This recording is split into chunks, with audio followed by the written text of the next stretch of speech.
never spoke from his own desire, but only conveyed what was revealed to him. The structure of Surah Al-Waqiah itself reveals its first secret. It begins with the earth-shattering declaration.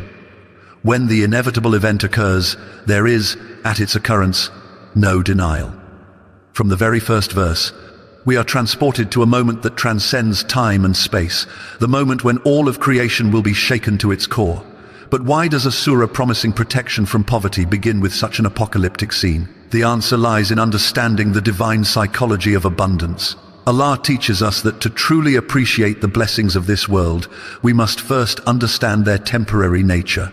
When we comprehend the reality of the Day of Judgment, when we truly grasp that all worldly possessions will crumble to dust, only then can we receive those same possessions as divine gifts, rather than sources of anxiety. The surah divides humanity into three distinct groups, and this division holds the second secret of its power.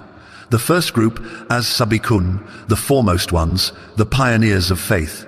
These are the souls who rush toward righteousness like moths drawn to divine light.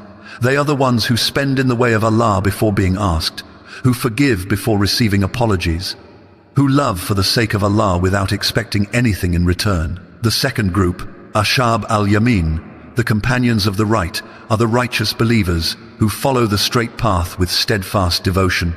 They pray their 5 daily prayers, pay their zakat, treat their parents with kindness, and strive to earn their livelihood through halal means. They represent the majority of believing souls who will find success in both worlds. Then comes the third group, and here the surah's tone shifts dramatically.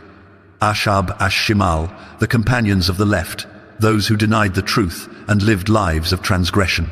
Their description in the surah is so vivid, so terrifyingly real, that it serves as a stark reminder of what awaits those who turn away from divine guidance. But here's where the secret becomes even deeper.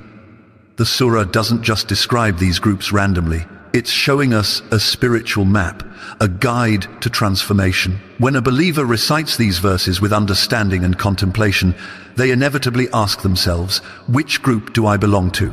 Which group do I want to belong to? This self-reflection, this honest assessment of one's spiritual state, is the beginning of genuine transformation. The companions of the foremost are described in verses that paint pictures of paradise so beautiful that the heart aches with longing. On thrones woven with ornament, reclining on them, facing each other. There will circulate among them young boys made eternal, with vessels, pitchers, and a cup from a flowing spring. These aren't just descriptions of physical pleasures.